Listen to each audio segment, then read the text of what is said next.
It was a dramatic moment for America when the jury in the George Zimmerman trial finally delivered a verdict, not guilty, adding fuel to a fire of racial tensions flaring across the country. But what was it like for the jurors themselves? Tonight, one woman comes forward to tell us what happened on the other side of those closed doors. ABC's Robin Roberts sat down for an exclusive interview with a woman who felt the weight of the world on her shoulders. We, the jury, find George Zimmerman not guilty. The not guilty verdict that set George Zimmerman free in the shooting death of 17-year-old Trayvon Martin rattled the nation, with many Americans questioning the jury's decision and wanting to ask the jurors a very tough question. Some people have said George Zimmerman got away with murder. How do you respond to those people who say that? George Zimmerman got away with murder, but you can't get away from God. Juror B29, Maddie, came forward today in an ABC News exclusive interview. She said it wasn't an easy decision. It's hard for me to sleep. It's hard for me to eat. You haven't asked for money. You haven't asked for a book deal. You haven't asked for anything other than a forum to be able to tell your story. Yeah. I don't need money. No money in this world could pay me to forget the pain that I'm going through. Trayvon Martin will always be in my heart. But she wanted to talk about the verdict, how the jury reached it, and about what she sees as perhaps a higher justice. At the end of the day, he's going to have a lot of questions and answers he has to deal with. The law couldn't prove it. We just have to believe in the Lord that if he has to pay, he will pay. Maddie says putting her emotions aside and only considering the law was not easy. I stand by the decision because of the law. If I stand by the decision because of my heart, he would have been guilty. A 36-year-old mother of 8 who calls herself a black Hispanic was the only minority on the jury.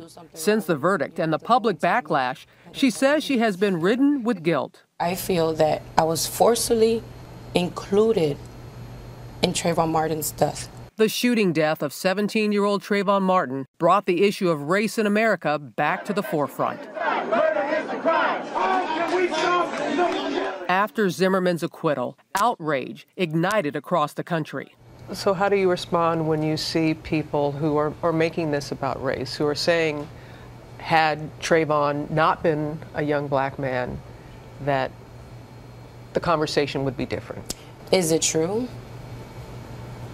That's a question to be asked. Even the president brought it up. There are very few African-American men in this country who haven't had the experience of being followed when they were shopping in a department store. That includes me.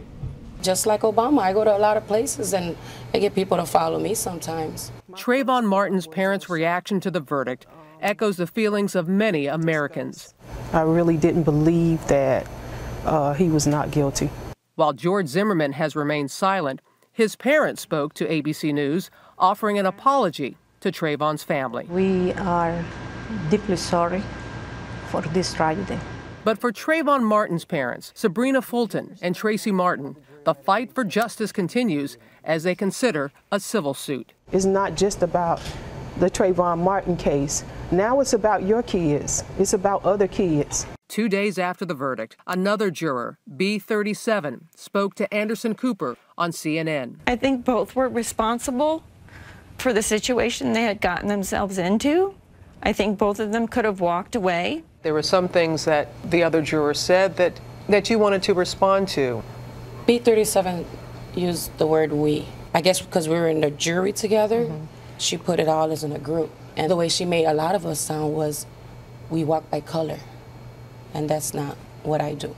And that was something that a lot of people from the outside thought must have been the discussion in the deliberations about race, about color, but that wasn't the case? It was not the case. In their first vote, B37 told CNN 3 jurors wanted not guilty. 1 wanted murder, second degree, and 2 wanted manslaughter. What was your first vote? My first vote was second-degree murder. How did you go from, in 9 hours, from feeling he was guilty of second-degree murder to not guilty?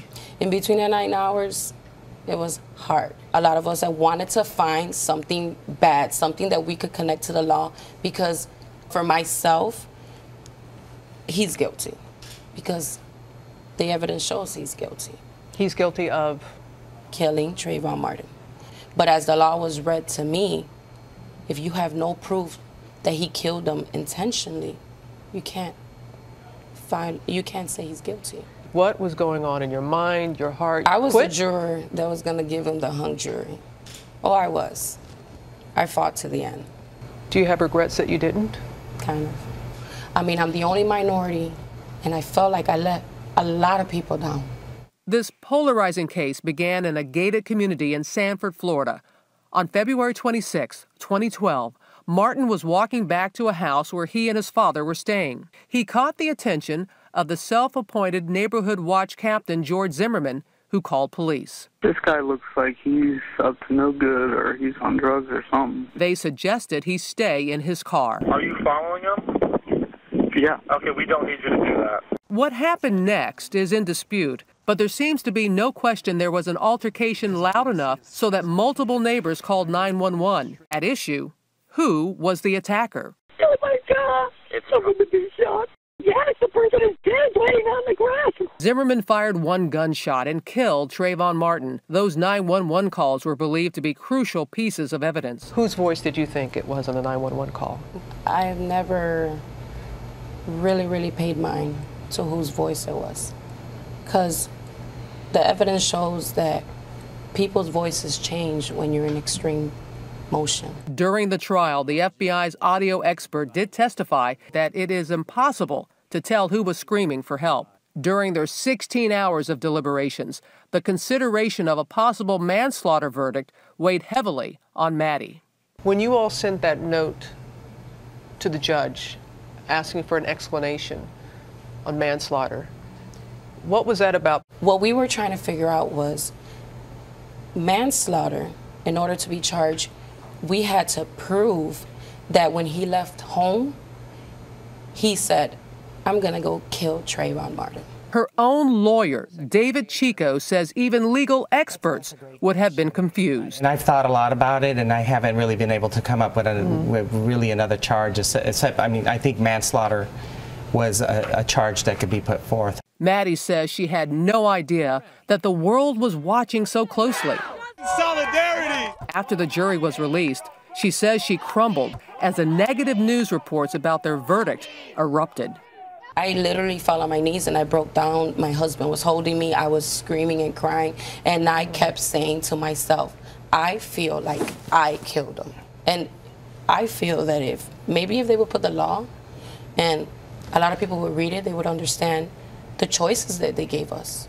She says the choices she made, she still stands by today. Where do we go from here? My hope is that we stop walking around looking at color. That also seemed the hope of the devastated parents of Trayvon Martin, who have been giving a kind of master class in forgiveness. We continue to pray that, that we'll find peace and strength to be forgiving parents. What would you like to say to Trayvon's parents? I would like to apologize because I feel like I let him down. I didn't know how much importance I was into this case because I never looked at color, and I still don't look at color. For Nightline, Robin Roberts, New York.